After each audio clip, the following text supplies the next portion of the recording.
Good morning. Savitribai Phule एवं पर्यावरण शिक्षण संस्थान के बीएड सेकेंड ईयर के पेपर 4 अंडरस्टैंडिंग द सेल्फ के बारे में हम जान रहे थे। अंडरस्टैंडिंग द सेल्फ की यूनिट सेकेंड संप्रेषण यानी कि कम्युनिकेशन के बारे में हमने अध्ययन किया, जिसका हम आज नेक्स्ट टॉपिक ले रहे हैं प्रभावी संप्रेषण की विशेषताएं, कैरेक्टरिस्टिक्स ऑफ इफेक्टिव कम्युनिकेशन। तो इसके बारे में आज हम विस्तार से अध्ययन करेंगे। यानी कि संप्रेषण शिक्षण अधिगम प्रक्रिया का प्रमुख आधार माना गया है। संप्रेषण के अभाव में उचित वातावरण निर्मित नहीं होता है। अनेकों पुस्तकों को पढ़ने के बाद भी छात्र कहते हैं कि इस पुस्तक की भाषा कठिन है।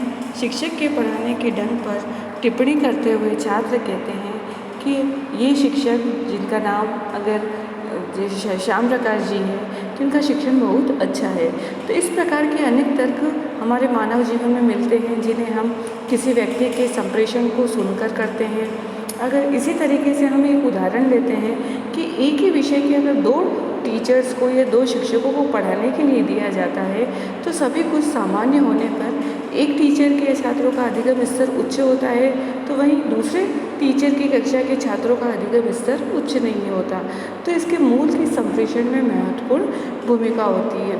अतः ये स्पष्ट किया जाता है कि संप्रेषण ही सीखने सिखाने में महत्वपूर्ण भूमिका का निर्वहन करती है। यानी कि सभी टीचर्स में एक जैसी योग्यता नहीं होती है, सभी में अलग अलग गुणों का विकास होता है, सभी में अलग अलग तरीके की योग्यताओं का विकास होता है।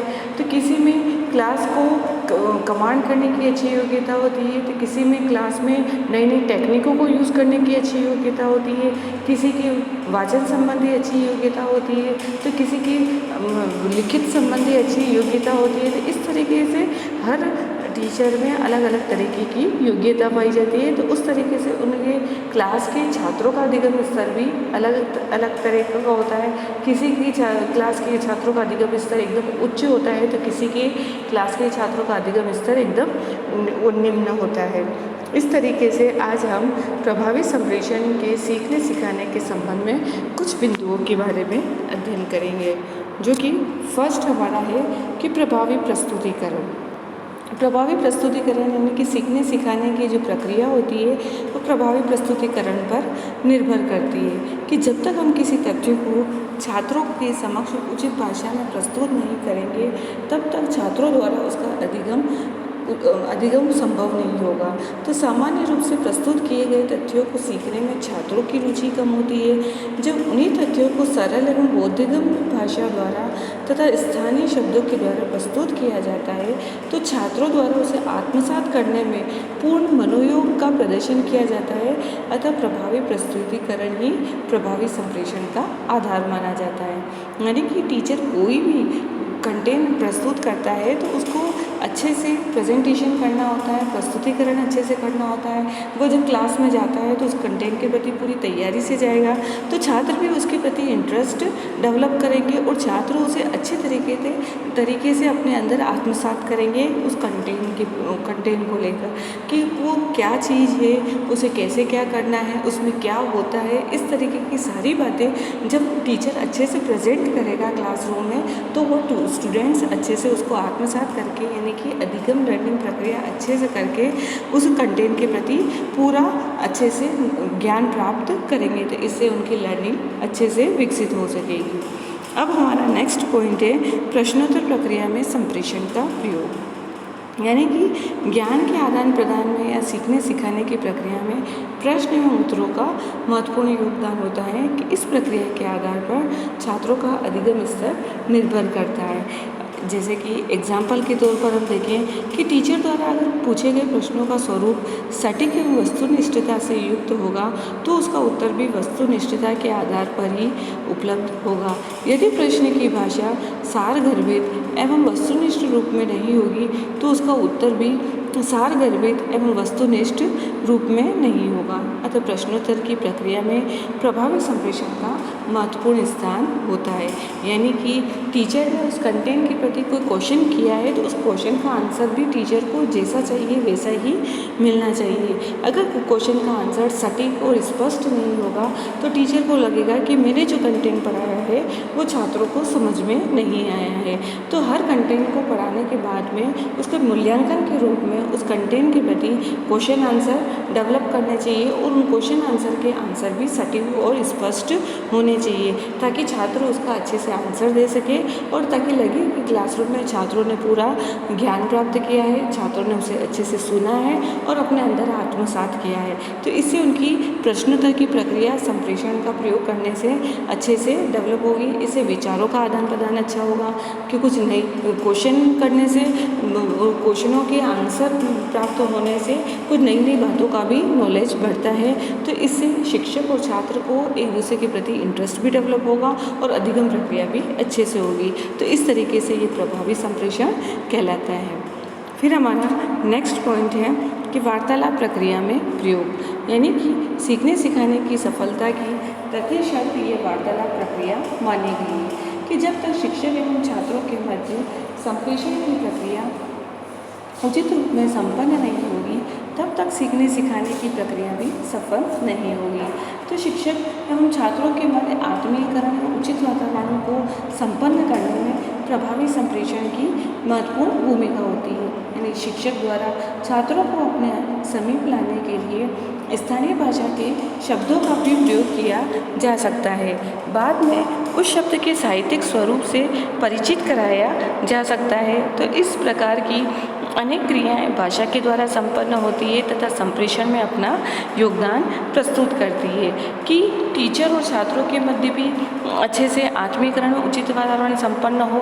इसके कारण प्रभावी संप्रेषण की महत्वपूर्ण भूमिका रहती है। तो टीचर को ऐसा एनवायरनमेंट डेवलप करना चाहिए। उन्हें जब वो क्लास में जाए तो क्लास के बच्चों का फेस रीडिंग करनी चाहिए कि बच्चे क्या चाहते हैं, उनका इंटरेस्ट किस में है। तो उस तरीके से उन्हें अध्यापन कार्य पूरा कराना चाहिए। अगर छात्र पढ़ते पढ़ते बोर हो रहे हो तो उन्हें क्लास के बाहर ले जाके थोड़ा सा एनवायरनमेंट के बारे में बताना चाहिए ताकि उनमें थोड़ा इंटरेस्ट डेवलप हो सके पढ़ाई के प्रति। फिर अपने कंटेंट पर आना चाहिए या फिर छात्रों में ऐसे कुछ क्वेश्चन करने चाहिए जीके के ताकि वो उस कंटेंट के प्रति अच्छा सा उनको बता सके कि आज हम किस कंटेंट के बारे में या किस पाठ्यचर्या के बारे में अध्ययन करेंगे। तो इस तरीके से शिक्षक और छात्रों के मध्य आत्मीकरण भी होगा, उनका उचित वातावरण भी संपन्न होगा। तो इस तरीके से विचारों की जो आदान प्रदान की प्रक्रिया होगी उससे प्रभावी संप्रेषण संपन्न होगा। तो इसके लिए बालक को, टीचर को भी ऐसे नई नई बातों का, नई नई क्वेश्चन का जानकारी उन्हें होनी चाहिए ताकि वो छात्रों की जिज्ञासाओं को शांत कर सके, उनकी जिसमें जो रुचि है उसको अच्छे से विकसित कर सके। तो इसके लिए वार्तालाप प्रक्रिया का भी प्रभावी संप्रेषण में महत्वपूर्ण भूमिका होती है। इसकी ये विशेषता होती है कि आपस में शिक्षक और छात्रों के वार्तालाप से नई बातों की जानकारी मिलती है कि शिक्षक को भी पता चलता है कि छात्रों का इंटरेस्ट किस में है और छात्रों को भी टीचर से नई नई बातों की जानकारी प्राप्त होती है। अब हमारा नेक्स्ट पॉइंट है उचित शामपठ कार्य। उचित शामपठ कार्य यानी कि सीखने सिखाने की प्रक्रिया में शामपठ का प्रयोग भी महत्वपूर्ण माना जाता है, परंतु उसके सार्थकता के साथ किए जाने वाला प्रयोग भाषा के द्वारा ही संभव होता है। यानी कि शामपठ पर जिस कार्य का प्रदर्शन किया जा रहा है तो उस कार्य में भी संप्रेषण का प्रयोग प्रत्यक्ष एवं अप्रत्यक्ष रूप में होता है। जैसे उदाहरण के लिए देखें तो शामपठ पर हम ब्लैक बोर्ड पर हम अगर किसी फ्लावर का नामांकित चित्र बना रहे हैं तो इस डायग्राम के विभिन्न भागों के प्रदर्शन के लिए भाषा का प्रयोग भी किया जाता है। अतः सफल एवं प्रभावी शामपठ कार्य यानी कि ब्लैक बोर्ड वर्ग के लिए भाषा के द्वारा ही संभव होता है। यानी कि अगर हम साइंस का चैप्टर पढ़ा रहे हैं, टीचर साइंस का चैप्टर पढ़ा रहा है तो वह एक फ्लावर का नामांकित चित्र बनाएगा तो उस फ्लावर की प्राकृतिक संरचना के बारे में जब वो बता रहा है तो उसे उन फ्लावर की हिंदी और अंग्रेजी दोनों नामों के बारे में पूरा ज्ञान होना चाहिए और उन्हें बच्चों को भी यह बताना चाहिए। तो उन्हें सिर्फ ये नहीं कि ब्लैक बोर्ड पर सिर्फ नामांकित चित्र बनाया है, उसको उसके हिसाब से उसके सारे नाम लिखकर उन्हें पूरी उस फ्लावर यानी कि उसके पूरे पुष्प की संरचना के बारे में अवगत कराना चाहिए। तो ब्लैक बोर्ड पे तो सिर्फ पुष्पकी नामक की संरचना ही बनेगी, लेकिन जो टीचर को विचारों के आदान प्रदान के द्वारा उन्हें उस पुष्प की पूरी संरचना के बारे में अवगत कराना चाहिए। इस तरीके से श्यामपट्ट पर उचित कार्य ही करना चाहिए। अगर मैथ्स का गणित का टीचर है तो वह मैथ्स के सिर्फ एक सवाल सॉल्व करेगा। अगर 4 तरीके के सवाल एक जैसे हैं तो एक सवाल सॉल्व करके बताएगा कि इसमें ये मेथड यूज़ होगा। इस तरीके से 4 सवाल आप स्वयं छात्रों को देगा कि तुम स्वयं सॉल्व करके मुझे बताओ, ताकि पता चले कि छात्रों में भी इंटरेस्ट आ रहा है या नहीं आ रहा है, उनकी अधिगम प्रक्रिया अच्छे से हो रही है कि नहीं हो रही है, वो छात्र उस सवालों को अच्छे से हल कर सक रहा है या नहीं कर सक रहा है। तो इस तरीके से श्यामपट्ट पर उचित कार्य ही किया जाना चाहिए। यही सफल और प्रभावी संप्रेषण की प्रक्रिया मानी जाती है। अब हमारा नेक्स्ट पॉइंट है उचित व्याख्या, यानी कि शिक्षक द्वारा जब छात्रों के समक्ष किसी प्रकरण या तथ्य की व्याख्या प्रस्तुत की जाती है तो उसमें भी प्रमुख भूमिका संप्रेषण की ही मानी जाती है। यदि छात्रों के समक्ष स्तरानुकूल एवं सटीक संप्रेषण का प्रयोग टीचर द्वारा किया जाता है तो ये मान लिया जाता है कि छात्रों की इस व्याख्या में रुचि होगी तो उनका अधिगम स्तर उच्च होगा। तो इसकी विपरीत स्थिति में न तो छात्रों का अधिगम स्तर उच्च होगा और न ही छात्रों द्वारा शिक्षक की व्याख्या में पूर्ण मनोयोग का प्रदर्शन किया जाता है। अतः उचित व्याख्या के लिए प्रभावी संप्रेषण का प्रयोग आवश्यक होता है, यानी कि टीचर को जो टॉपिक है उसकी उचित व्याख्या करनी चाहिए, यानी कि तथ्य की व्याख्या इस तरीके से प्रस्तुत करनी चाहिए कि उसकी भूमिका संप्रेषण के रूप में मानी जाए, विचारों का आदान प्रदान अच्छे से हो सके और वो विचारों का आदान प्रदान बिल्कुल स्तर के अनुकूल हो और सटीक हो। ये नहीं कि छात्रों का स्तर तो प्राथमिक स्तर है और उन्हें माध्यमिक स्तर यानी उच्च माध्यमिक स्तर तक की बातें बताई जा रही है, या फिर छात्रों का स्तर उच्च माध्यमिक स्तर है और उन्हें प्राथमिक स्तर की बातें बताई जा रही है। तो इस तरीके के विचारों के आदान प्रदान से न तो छात्र इंटरेस्ट ले पाएंगे, न टीचर को इंटरेस्ट आ पाएगा तो व्याख्या के प्रति।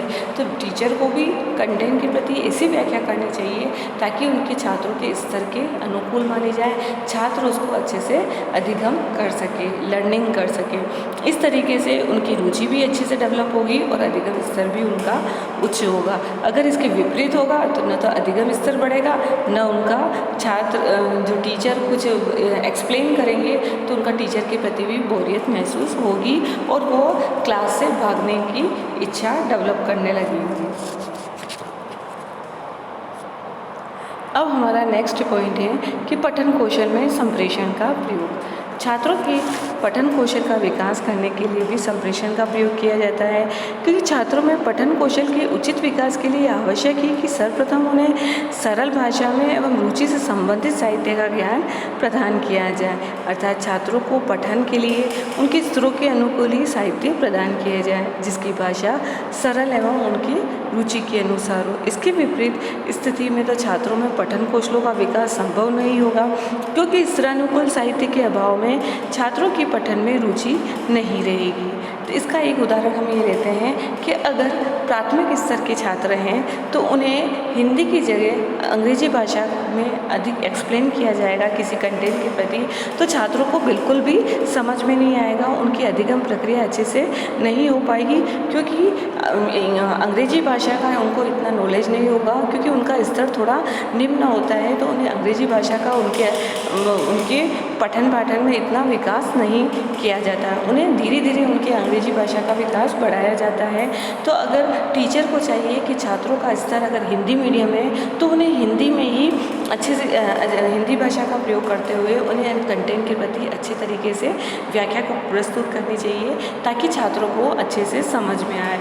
और यही है कि अगर छात्रों को हिंदी की जगह अंग्रेजी भाषा का ज़्यादा प्रयोग किया जाएगा तो छात्रों को उनकी न तो शब्दों को समझ में आएगा, न उनकी भाषा को समझ में आएगा।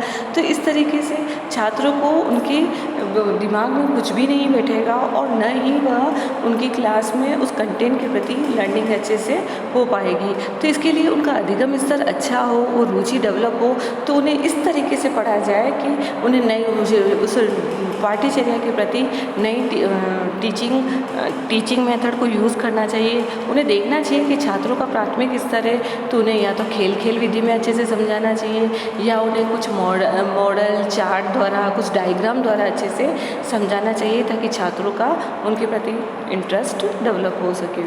तो पठन कौशल यानी कि ये स्किल भी पढ़ाने की रीडिंग स्किल भी अच्छे से डेवलप हो, तो इसके लिए भी संप्रेषण का प्रयोग, विचारों का आदान प्रदान अच्छे से हो कि टीचर अगर कोई डायग्राम बना रहा है तो उस डायग्राम के प्रति बच्चों में इंटरेस्ट डेवलप होगा कि वो डायग्राम किसका है। फिर टीचर को उनके प्रति क्वेश्चन आंसर करने चाहिए कि किसका है, तो छात्रों में इसके प्रति जिज्ञासा जागरूक होगी। अगर जिज्ञासा जागरूक होगी तो उनकी रुचि उसमें बढ़ती जाएगी और उनका अधिगम स्तर उच्च होगा।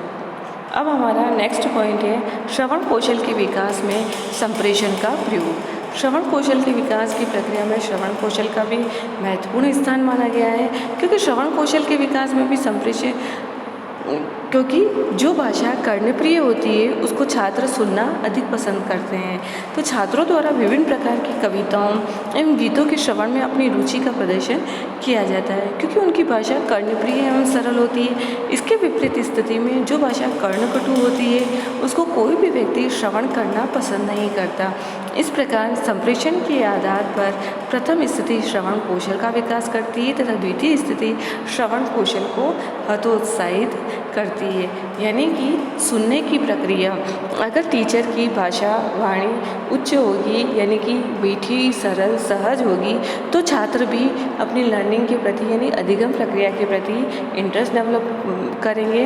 नहीं तो छात्रों में उनकी भाषा ही कर्णप्रिय नहीं होगी यानी कि कानों को प्रिय लगने वाली और सरल नहीं होगी तो छात्र इंटरेस्ट नहीं लेंगे और वो कक्षा से भागने की इच्छा उनमें डेवलपमेंट होगी या वो चाहेंगे कि ये टीचर क्लास में नहीं आना चाहिए। उनकी रुचि उस टीचर के प्रति नहीं होगी कि वो कुछ भी पढ़ाए तो उनकी लर्निंग अच्छे से नहीं होगी।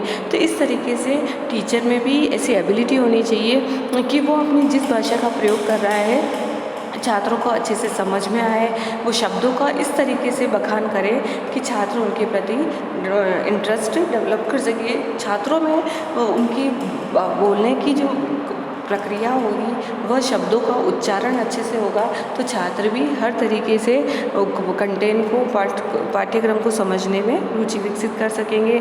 उनका संप्रेषण अच्छे से हो सकेगा, उनका विचारों का आदान प्रदान अच्छे से हो सकेगा। बनिस्पत ये कि अगर वह अच्छे से नहीं सुन सकेंगे, अगर उन्हें टीचर में ऐसी योग्यता नहीं होगी, उनकी वाणी में किसी तरीके से कोई मिस्टेक होगी या उन्हें तुतलाने की आदत होगी, उनके शब्दों का उच्चारण अच्छे से नहीं होगा, वो गलत शब्दों का प्रयोग करते हो तो इस तरीके से वह टीचर अपनी कक्षा का एनवायरनमेंट अच्छे से, डिसिप्लिन अच्छे से डेवलप नहीं कर सकेगा और छात्रों की लर्निंग प्रक्रिया अधिगम स्तर भी न तो उच्च होगा न छात्र उनके प्रति रुचि विकसित कर सकेंगे।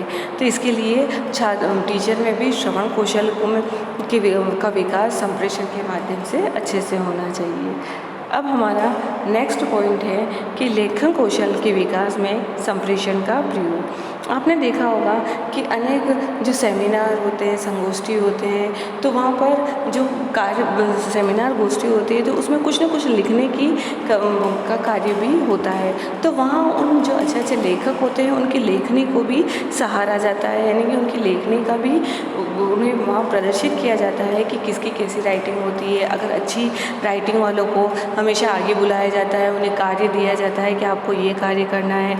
उनके संप्रेषण में इस तरीके से ओजस्विता एवं सारगर्भिता अंतर्निहित होती है और इस तरीके से लेखन कौशल भी संप्रेषण का महत्वपूर्ण आधार माना जाता है, क्योंकि किस स्थान पर किस शब्द का प्रयोग करना है, कौन सी लोकोक्ति, कौन सा मुहावरा कहाँ प्रयोग करना है, तो इन सभी का ज्ञान संप्रेषण प्रक्रिया के माध्यम से ही होता है। तो एक अच्छा लेखक लिखने के साथ साथ उसे जो बोलने की प्रक्रिया भी होती है कि वो अपनी बात जब वाद विवाद करता है या कुछ अपना लेखनी के बारे में वह लोगों लोगों को अवगत कराता है तो उसे उसके कंटेंट के प्रति उसे ये नॉलेज होता है, ये ज्ञान होता है कि मुझे कौन सा मुहावरा कहाँ बोलना है, कौन सी लोकोक्ति का प्रयोग कहाँ करना है। तो इससे ये स्पष्ट हो जाता है कि छात्रों में भी इस तरीके का लेखन कौशल का विकास होना चाहिए ताकि उनकी प्रभावी संप्रेषण की प्रक्रिया अच्छे से विकसित हो सके। तो छात्रों में भी टीचर द्वारा इस तरीके से विकास होना चाहिए कि छात्र जब ब्लैक बोर्ड पर लिखे तो जब अपने कंटेंट को वो समझा रहे हो तो ब्लैक बोर्ड पर भी अच्छी लेखनी का प्रयोग करें ताकि छात्र भी खुश होकर अपनी राइटिंग को सुधारने का प्रयास करें। और जिन छात्रों की राइटिंग अच्छी नहीं होगी, लेखन कौशल का विकास अच्छे से नहीं होगा, तो उसका भी उसके टीचर के प्रति ये भाव जागृत होगा, अरे मेरे टीचर की, मेरे फ्रेंड की, मेरे मित्र की इतनी अच्छी राइटिंग है या लेखन कौशल इतना अच्छा है तो मैं क्यों नहीं कर सकता। तो उसमें भी रुचि जागृत होगी और अपनी लेखनी कौशल को सुधारने का प्रयास करेगा। तो इस तरीके से लेखन कौशल के विकास में संप्रेषण की प्रक्रिया भी होनी अति आवश्यक है। अब हमारा नेक्स्ट पॉइंट है कि अन्य विषयों की शिक्षण अधिगम प्रक्रिया में प्रयोग, यानी कि सीखने सिखाने की प्रक्रिया में किसी भी विषय से संबंधित हो संप्रेषण की महत्वपूर्ण भूमिका होती है। भले गणित, विज्ञान, इतिहास और भूगोल आदि सभी विषयों में सरल एवं बोधगम्य भाषा का प्रयोग इन विषयों को सीखने सिखाने की प्रक्रिया को सरल बनाते हैं। इस प्रकार ये स्पष्ट हो जाता है कि विषय कोई भी हो उसको सीखने सिखाने का माध्यम संप्रेषण ही होता है। यह संप्रेषण किसी भी रूप में हो सकता है, अतः भाषाई प्रक्रिया की समझ में हम प्रत्येक विषय के शिक्षक में अनिवार्य रूप से होनी चाहिए। यानी कि हर सब्जेक्ट में कि गणित हो, विज्ञान हो, इतिहास हो, भूगोल हो, सबकी भाषा इस तरीके से टीचर को यूज़ करनी चाहिए कि बच्चे भी इंटरेस्ट ले सके, बच्चों का अधिगम अच्छे से हो सके। उन्हें गणित है तो उनमें अच्छी अच्छी टेक्निक, नई नई टेक्निकों का यूज़ करना चाहिए। अगर साइंस है तो साइंस में उन्हें डायग्राम के रूप में बताना चाहिए, और अगर डायग्राम हो तो कोई फ्लो चार्ट बनाना चाहिए या चार्ट लाके उन्हें समझाना चाहिए। प्राथमिक स्तर का लेवल है, अगर उच्च माध्यमिक स्तर का लेवल है तो उन्हें लेबोरेटरी में ले जाना चाहिए। उन्हें हर चीज़ों के बारे में रियल वास्तविक चीज़ों से अवगत कराना चाहिए। अगर इसी तरीके से इतिहास है तो इतिहास में भी उन्हें बाहर शैक्षिक भ्रमण पर साल में, वर्ष में 1 या 2 बार शैक्षिक भ्रमण पर ले जाकर उन्हें संग्रहालय में ले जाना चाहिए कि वहाँ इतिहास संबंधी चीज़ों के बारे में अवगत कराना चाहिए। उन्हें शैक्षिक भ्रमण पर ले जाकर, उन्हें पिकनिक या टूर पर ले जाकर उन्हें जो प्राचीन स्मारक होते हैं, प्राचीन किले और इस तरीके से मूर्तियाँ होती हैं, उन्हें उनके बारे में जानकारी देनी चाहिए ताकि बच्चों को इंटरेस्ट भी डेवलप हो सके और बच्चों का वातावरण के प्रति अच्छी सी नई नई जानकारियों के बारे में भी ज्ञान प्राप्त हो सके। अगर भूगोल विषय है तो भूगोल विषय में भी उन्हें भूगोल के बारे में, उन मैदानों के बारे में, उन्हें मैदान में ले जाकर मैदान को नापना, मिट्टी कैसी होती है, पहाड़ पठार कैसे होते हैं, उन सब के बारे में जानकारी उन्हें जगह जगह पर ले जाकर उन्हें वास्तविक चीज़ों के बारे में अवगत कराना चाहिए ताकि बच्चों का उनकी सभी विषयों के प्रति अच्छे से ज्ञान प्राप्त कर सके। इस तरीके से सीखने सिखाने की जो प्रक्रिया होती है वो इजी हो जाती है, सरल हो जाती है और बच्चों का स्टडी की, अध्ययन के प्रति भी रुचि डेवलप होती है, उनका अधिगम स्तर भी उच्च होता है। तो इस प्रकार स्पष्ट होता है कि विषय कोई भी हो, लेकिन सीखने सिखाने का जो माध्यम होता है वो संप्रेषण द्वारा ही होता है। यानी कि टीचर जहाँ पर भी उन्हें लेके जाएगा, उन्हें विचारों का आदान प्रदान होगा। टीचर और छात्र एक दूसरे से क्वेश्चन करेंगे, प्रश्नोत्तर की प्रक्रिया होगी, प्रश्न पूछे जाएंगे तो उत्तर मिलेंगे, उत्तर स्पष्ट और सटीक होंगे, सरल भाषा में होंगे। तो इस तरीके का जो संप्रेषण होगा वह किसी न किसी रूप में हो सकता है। तो इससे जो भाषाई प्रक्रिया होगी वो प्रत्येक विषय के प्रति किसी शिक्षक को अनिवार्य रूप से ये योग्यता होनी चाहिए। अब हमारा नेक्स्ट पॉइंट है जो कि अंतिम है, वाचन कौशल के विकास में संप्रेषण का प्रयोग। यानी कि वाणी की मधुरता एवं उचित भाषाई शब्दों का प्रयोग व्यक्ति के संप्रेषण को प्रभावी एवं सौष्ठव से परिपूर्ण बनाती है। तो शब्दों का सही उच्चारण ही व्यक्ति के विचारों को जन सामान्य तक पहुंचाता है। यानी कि आपने देखा होगा किसी व्यक्ति की आवाज़ इतनी मीठी होती है, हम हमेशा उन्हें सुनने का प्रयास करते हैं। हम चाहते हैं कि हमारी आवाज़ अच्छी नहीं है तो हमारी भी वैसी मीठी और स्पष्ट भाषा हो, क्योंकि स्पष्ट और मीठी भाषा, शब्दों का सही उच्चारण, ये सारी चीज़ें व्यक्ति के भावों को प्रदर्शित करती है, यानी कि वो उससे व्यक्ति के बारे में पता चलता है कि इस व्यक्ति का नेचर कैसा है, कि ये किस तरीके का व्यक्ति है, कि इसकी भाषा इतनी मीठी है तो ये इसका मन कितना मीठा होगा और ये इसका व्यवहार कितना अच्छा होगा। तो इस तरीके से संप्रेषण की कुशलता को छात्र भी प्राप्त कर सकता है। उसका भाषा प्रक्रिया के प्रति पूर्ण ज्ञान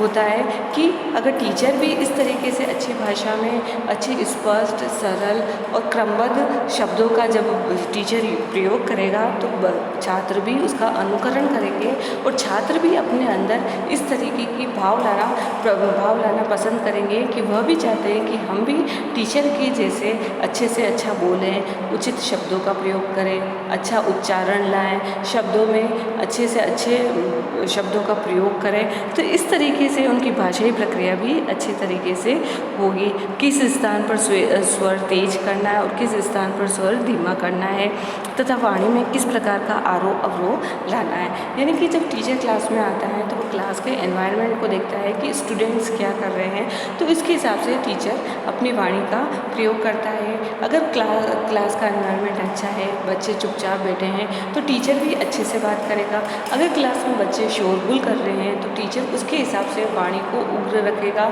और बच्चों को डिसिप्लिन में, अनुशासन में लाने का प्रयास करेगा। तो इस तरीके से वाणी को कहाँ उच्च रखनी है, कहाँ तेज रखनी है, कहाँ धीमी रखनी है, किस तरीके का आरोह अवरोह करना चाहिए। अगर टीचर क्लास में कोई कविता प्रस्तुत कर रहा है तो उस कविता का भाव कैसा है उसके हिसाब से उसकी वाणी का आरोह अवरोह रहता है। ओजपूर्ण कविता है तो उसके हिसाब से वह तेज और ओज भाषा का प्रयोग, ओज शब्दों का उच्चारण करेगा। तो इस तरीके से बच्चों में ये सारी भावनाएं और ये सारे कौशल का विकास संप्रेषण द्वारा अपने अंदर वो अनुग्रहित करते हैं और टीचर और छात्र की संप्रेषण प्रक्रिया द्वारा ही वाचन कौशल का विकास भी होता है। इस तरीके से आज हमने सीखने सिखाने की प्रक्रिया में प्रत्यक्ष और अप्रत्यक्ष रूप से प्रभावी संप्रेषण का क्या योगदान होता है ये जाना। तो छात्रों को अन्य विषयों का भी ज्ञान प्रदान करने से पूर्व शिक्षक को उस विषय में प्रयुक्त संप्रेषण पर पहले विचार कर लेना आवश्यक होता है। और संप्रेषण का प्रयोग सरल, बोधगम्य, स्तरानुकूल नहीं है तो किसी भी विषय को सीखने सिखाने की प्रक्रिया भी उचित रूप से संपन्न नहीं हो सकेगी। तो अतः सीखने सिखाने की प्रक्रिया का आधार संप्रेषण को ही माना जाता है और संप्रेषण का विचारों का आदान प्रदान अगर अच्छे से होगा तो छात्रों का भी अच्छे तरीके से सरल, बोधगम्य और स्तर के अनुकूल विकास होगा, अधिगम प्रक्रिया अच्छी होगी। Thank you.